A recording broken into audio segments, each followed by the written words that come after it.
کوشش دا پکار دی چې هر انسان د نیک اعمالو کوشش وکړي. یو عمل کو چې اخلاص راکړي، چې لږ عمل کو اخلاص راکړي، الله رب العزت دا په ډېر څه کوي. او که اخلاص نه په دین کې قبولیت بس شرط دی چې الله دې قبول کړي. قابلیت پکې شرط نه دی، منډه دوړ لګوا لګیا چې الله درته قابلیت هم در نصیب کړي. خو قابلیت په دین کې شرط نه دی چې کله ته الله قبول کړي نو بیا به ته عام انسان دی، خو خدای به درنه دومره لوی کار والی چې د لوی خلکو نه به د لوی قابلو خلکو نه به هغه نه وي کړی. یا اصل دا زمانه چې دا رس سره ته په تېزې او رس سره ته لوی علما چې دی دا شهیدان کېږي. لوی علما چې دی دا د مخ د ځمکې نه اوچتېږي. ما تاسو ته حدیث ویلي څلور نښې مې درته قیامت پورې یوه نښه پکې دا ده، رسول الله صلی الله علیه وسلم فرمایي چې ویقبض العلم، وایي دا علم به قبض کېږي، دا علم به اوچتېږي. نو علما لیکي بقبض العلما، وایي د ځمکې نه به خدای لوی علما اوچتوي، داسې به علم نه اوچتېږي، لوی علما به خدای اوچتوي. لکه بیګا زموږ یو لوی عالم ډاکټر عادل خان شهید رحمه الله تعالی رحمة واسعه، هغه چې دی شهید کړی شو ډېر په بېدردۍ سره. چا وویشت الله عالم. اوس د هغه اوسه پولیس غلطي نه وه، د بوډاوالي پورې د هغه څه غلطي نه وه، بس هغه درس و تدریس کو، په یونیورسټۍ کې پروفیسر و، چېرته چې دی نو یا چې دی د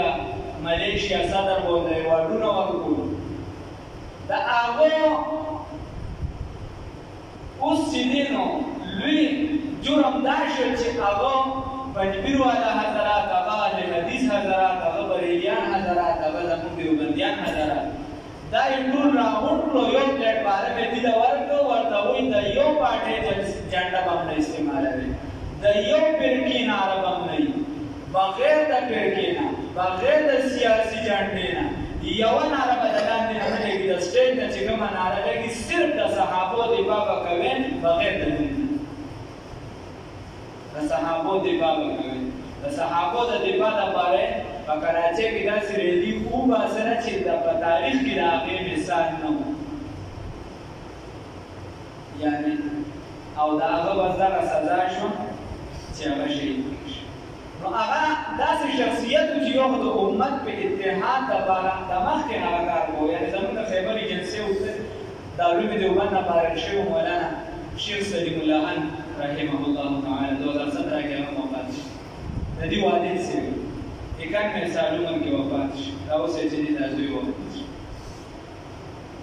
هغه چې دی هر حال کې مانه، دنیایي طبقې مانه، کالج والا مانه او دیني علوم والا مانه. یعنې په سټیج چې دی هغه د دې مذهبو دا تېره د یو میاشتې چې کله د ابوبکر صاحب په شان کې ګستاخي شروع شوه، کله د عمر صاحب په شان کې خبرې شروع شوې، نو هغه دا خلکو ته وښودله چې کله ته د اتحاد فضا برقرار ساتل غواړئ نو د صحابو دفاع ولرئ. عام شخصیت کو په 1973 کې یعنې د هغه بغاوت شوي د جامع فاروقي، او په 1976 کې بیا هغه هیومن ساینس کې چې دی په دې کې بي اے کړی و، او په 1978 کې بیا ایم اے عربی کې کړی و، او په 92 کې بیا په اسلامي کلچر کې هغه پی ایچ ډي وکړه، او په 1980 کې بیا اردو انګلیش عربی کې درې واړه ژبو کې د الفاروق رساله چې دا شروع کړه، تر اوسه پر دغې ډېټر اوس شریک شي. بیا د 1986 نه واله 2010 پورې د جامع فاروقي چې دی سیکرټري جنرال، او بیا د 2010 نه واله تر بیا دغه څه وخت کې د امریکې د په امریکا کې هلته اسلامیک سنټر جوړ کړی، او بیا د 2010 نه واله تر 18 پورې په کولامبور د څه شي دی هلته کې په ملیشیا کې معرف الوحی اور انسانی علوم میں بطور پروفیسر خدمات انجام دی، ہلتے جی بطور پروفیسر دا خدمات ہوئی. بیا پا 2018 کی ریسرچ و تصنیف و تحقیق کی پا ملیشیا کی ہائر ایڈوکیشن دا جانب نا چیزی دیتا 5 اسٹار رینکنگ ایوارڈ چیزی داتے دوار کلیشن، و دا ایوارڈ والا ملیشیا صدر چیزی بخبر ایوارڈ بیا د هغې نه تعهد اوس چې د وفاق المدارس سره چې دی بطور سیکرټري او بیا دا اوس چې دی اوس یې دا ټول جماعتونه چې دی دا راغونډ کړي او دې ته یې ویل چې هر ځای کې یو سیاسي جنډه باندې استعمالوو یو به سیاسي ناره نه استعمالوو یو به د فرقې ناره نه استعمالوو صرف د صحابو د دفاع لپاره به موږ متحد یو او هغې وښودله دنیا ته د هغې سزا ورته د دنیا په حساب باندې دا میلو شوه چې هغه شهید کړی شي خو دا خو به څوک ځي راځي خو ما تاسو ته خبره دا کوله چې دغه لوی خلک چې دا اوچتېږي نو یو خو امت کې چې دی هغه تفرقه زیاتېږي یا بیا کمېږي بل چې دی دا اوس راته دا وی اوس یې راته وي وایي په افغانستان کې چې کله یو عالم وایي راته د لړموړي مولي صاحب دا یو ډېر لوی شخصیت لوی عالم وایي یو ورځ یې راته وي چې داسې کار دی ستاسو خیال دی وایي مونږ ته وایي ما ورته وایي چې نه جي څه خبره وي وایي چې په دې میاشت کې شپږو علماء کرام دا وفات شو یادوي چې شپږو اوس یې راته منځنه مخکې شپږو علماء کرام وفات شو وایي راته وایي چې ښکاري راته داسې زه په دې یارېږم مثلا چې په افغانستان باندې عذاب راشي مثلا چې بیا وایي چې هغې بسې کوم یو میاشت اته میاشتې لا نه وي تېرې چې بس یو باچا کېناست او د هغه نه بس کیسه بیا ډېره روانه شوه بیا د کیسه راسره ختمېده نو داسې نه چې چېرته زموږ نه لوی خلک ځي نو په دې باندې الله ربالعزت به د خپل دین حفاظت کوي ته به څومره چې د علما شهید کړي د هر کور نه به عالم روزي انشاءالله چې الله یې غواړي او الله به د دین حفاظت چې دا په توګه وکړي نو په مسلمان باندې به نه کوي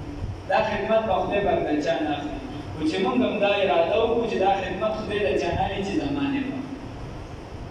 دا خدمت خدای به د چا نه اخلي چې زمانې واخلي د الله نه سوال وکړو چې خدای پاکه د دې دین حفاظت به ته بچا کې بچا به کړي د خدای پاک دین چې دا یتیم نه د خدای پاک به بچا کوي خو چې هغه زور ته په دغه کې ولګو نو ښه وي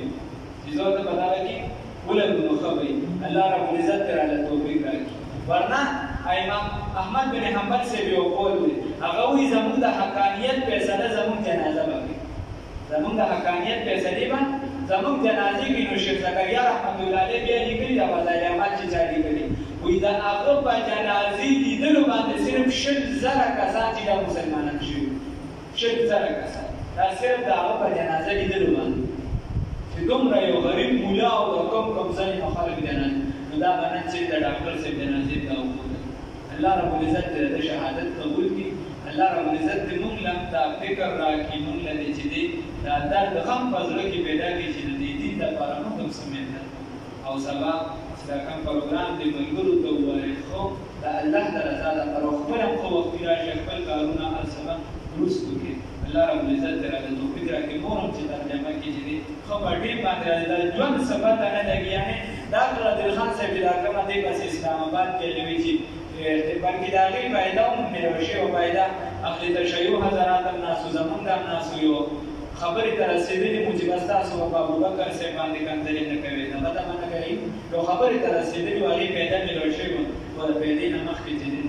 ډاکټر صاحب بس الله ته به داسې منظور او د پلار سره چې دی خوا کې دفن شو نو خبره دا ده چې د زندګۍ څه پته نه لګي ته به دا وایې چې زه به یم کیدی شو دا هم پکې شرط دی چې زه ځوان یم زه بوډا یم راتله په نمبر دی او د تلو ورپسې نمبر نشته هېڅ پته نه لګي د بادشاه او د ګدا پته نه لګي د قبر هم پته نه لګي چې کوم ځای ورته میلو شي ټوټې او نن سبا خو حادثې پته هم دی نه لګي چې بدن په ټوټې راوړي بدن په سم راوړي چېرته په معمولي خبره وایي څه چلو چې د سر رګې وشکېده چېرته وایي هټ اټیک ورته وشي چېرته په معمولي خلک وایي لکه دا خو پېښه ده خو دا خو ټیک ټاک خو موږ سره برونه لګیا وو نو دا د اخرې زمانې یو نښه هم ده چې مرګونه به ناڅاپه شي هېڅ پته نه لګي الله ربالعزت دې موږ له دا توفیق راکړي چې د دین سره وابستګي